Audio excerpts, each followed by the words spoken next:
Okay, so today's little video talk, a little bit of playing, is I'm going to talk about relative chords.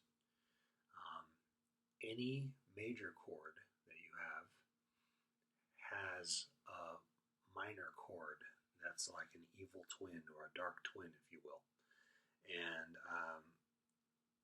all that really means is that both chords in question share largely the same notes. They're just organized in a slightly different way, intervallically, like thirds, fifths, and all that are in a different spot.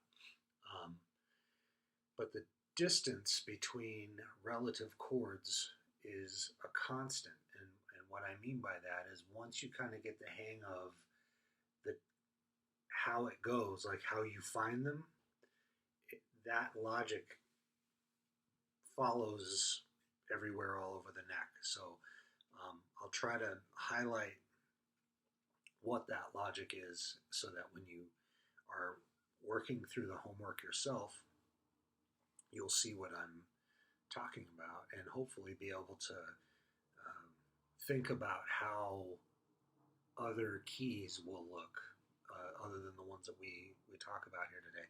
And then I'm going to close up by talking about relative major and minor and how that might affect scales or some certain aspects of guitar playing. And that can be somewhat stylistic, and I'll get into that. All right, so a C major chord,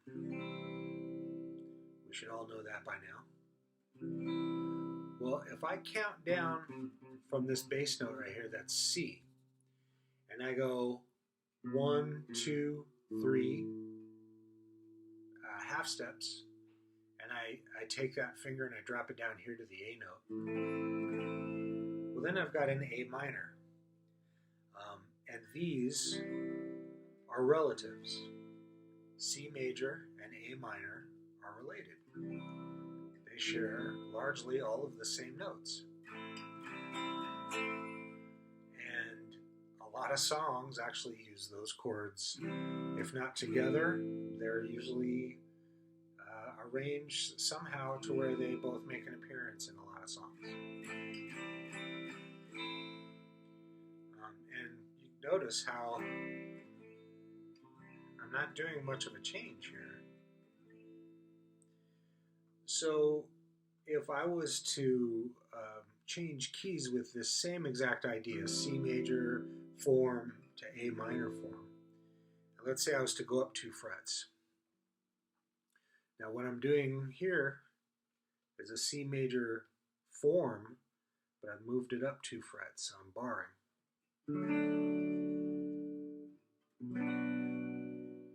D major, D, B minor. E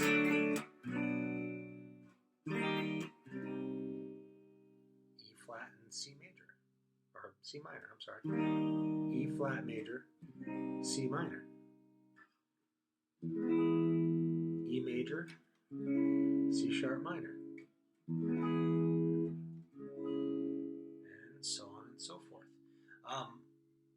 Some other common places. G major to E minor. A major to F sharp minor.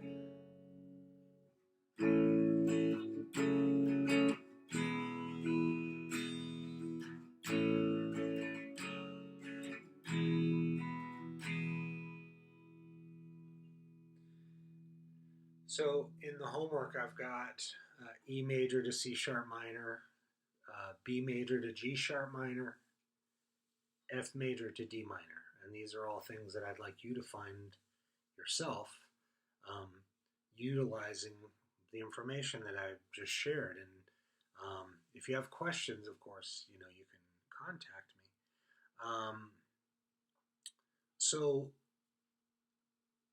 I will use a particular band to kind of drive this point home.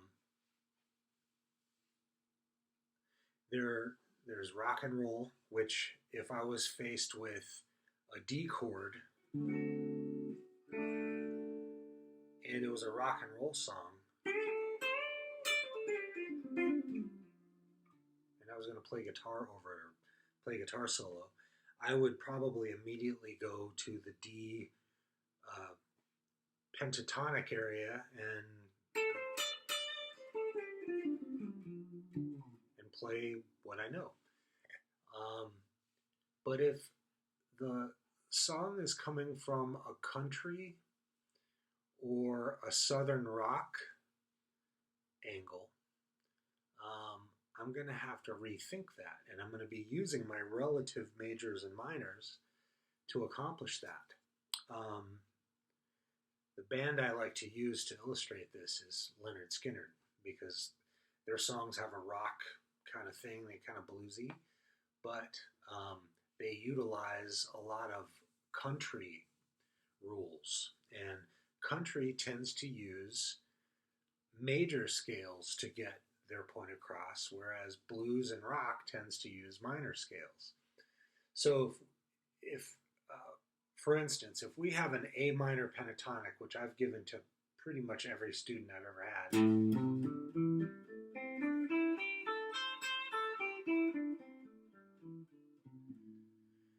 well, we talked earlier about how C major and A minor are related. And this is an A minor pentatonic scale.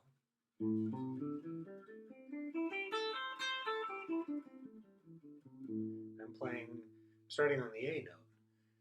But if I want to play C major pentatonic, it's all the same notes, but I start on the C rather than the A.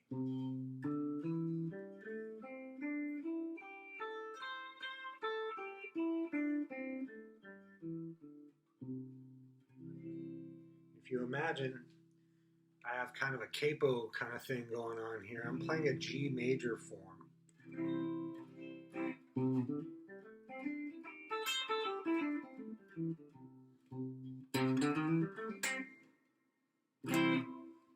So, when you hear a song that has kind of more of a twang to it rather than a straight rock thing, if you're able to perceive that in a song, in this case, I'm going to play Sweet Home Alabama by Leonard Skinner.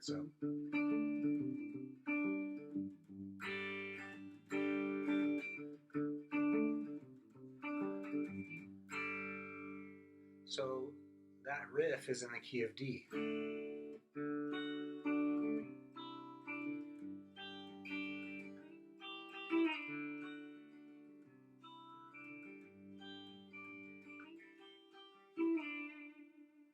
Well, like I said, normally if I'm faced with a D chord, and in this case, it would be okay, but it wouldn't sound like it should. Because they have kind of a country thing happening. So if I take that D and I figure out its relative, which is B minor, and I come up to the B area and I play minor pentatonic, this is really only valid for playing melodies and solos, by the way. It doesn't really work for the chords, and we'll talk about that at another time. But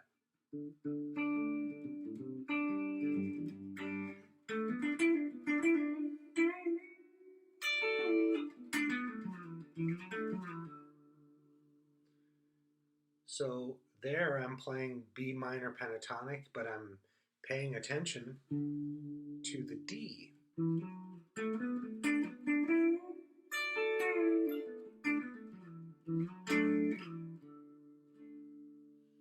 So it's got its own little sound.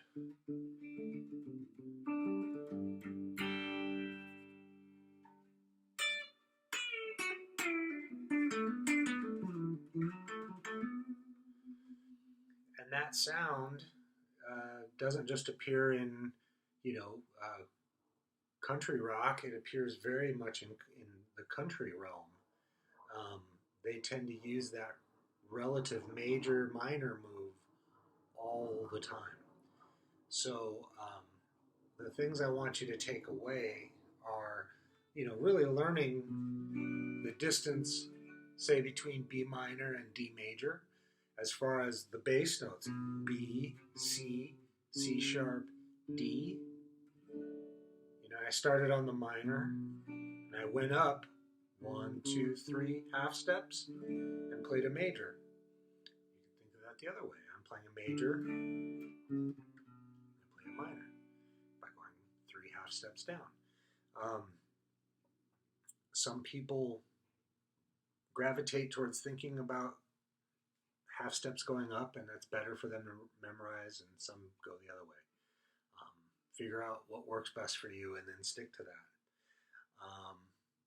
Thank you very much for tuning into this talk about relative chords. It's going to really help you in your musical life. Lots of songs use chords that they borrow from both sides of that fence, and it can really help clear up some melodic information that might be otherwise obscured from you without this knowledge. So keep practicing and have a great day.